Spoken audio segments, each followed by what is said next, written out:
guys. This is probably going to be my last little pep talk, but I just had one more thought to share with you all. So I think that what I have been hearing from a lot of people, and I can imagine you guys would be feeling as well, is kind of a why does this have to happen to us? And I want to share with you a quote from Lord of the Rings, which is a great book, and I would highly recommend it. This is from the first book, The Fellowship of the Rings. And Frodo is asking Gandalf why he's been chosen to have the burden of the ring. So for those of you who know the story, the ring is a ring of power, but that power ends up corrupting its owner and ends up being just this big burden. And so Frodo is faced with needing to destroy the ring to save the entire world, but it's a hard task. So he says, where did it go? I wish it need not have happened in my time, said Frodo. So do I, said Gandalf, and so do all who live to see such times, but that is not for them to decide. All we have to decide is what to do with the time that is given us. I wanted to share that quote because I feel like it's a wonderful analogy for this time. I think a lot of us are feeling the burden of COVID-19 and what it means to shelter in place. And a lot of us are feeling fearful about what the future is going to look like. And I do not have a crystal ball to say what it will look like. But what I do know is that it will be different. How much different is hard to say. There's a lot of people saying that they just want things to go back to normal, and that is such a natural feeling. But my hunch is that this probably isn't going to go back to normal. So just like Frodo, we're kind of all asking ourselves, why does this have to happen in our time? We led very comfortable lives. We were really happy with our lives. And now this has upset all of that. And why does it have to be us that is having to deal with that? And Gandalf's response is, everyone wishes that when they are faced with things that are that create upheaval in their lives. And it's not for us to decide when that upheaval happens, but it is up to us to decide what we do in reaction to it, how we act.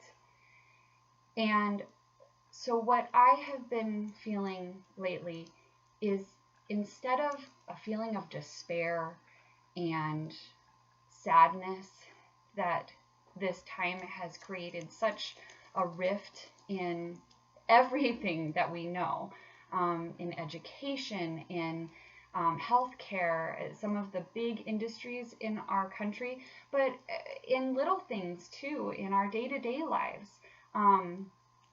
What I come away with is a great feeling of hope, and I'll tell you why.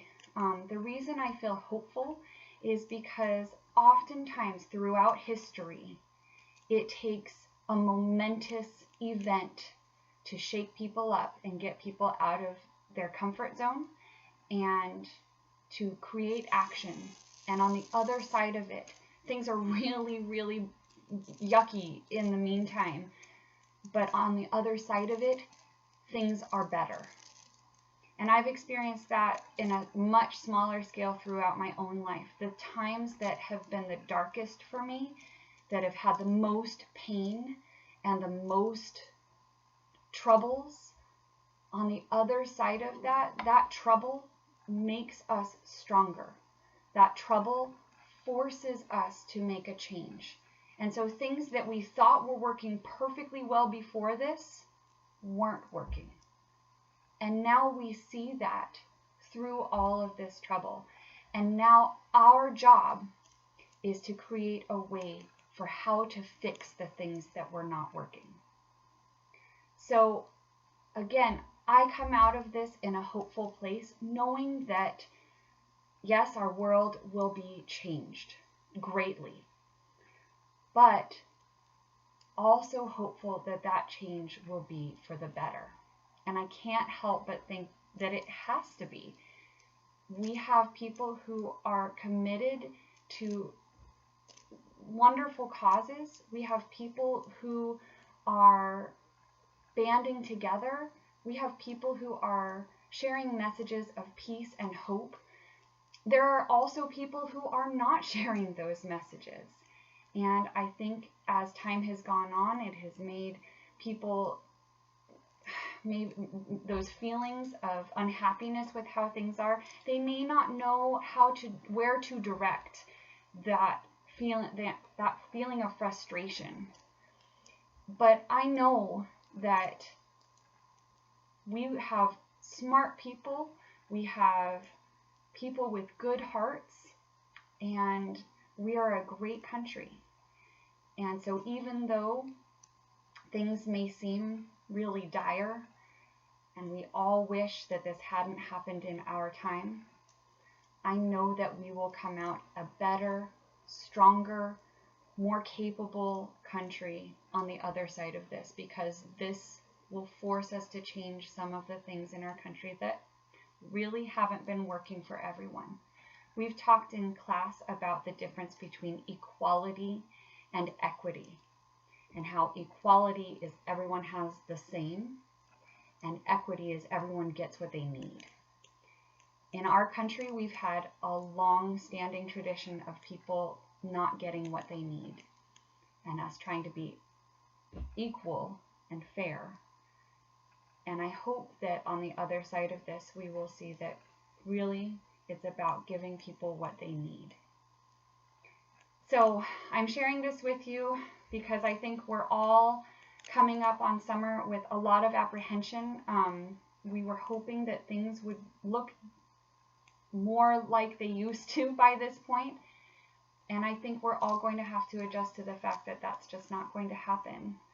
But that isn't necessarily a bad thing.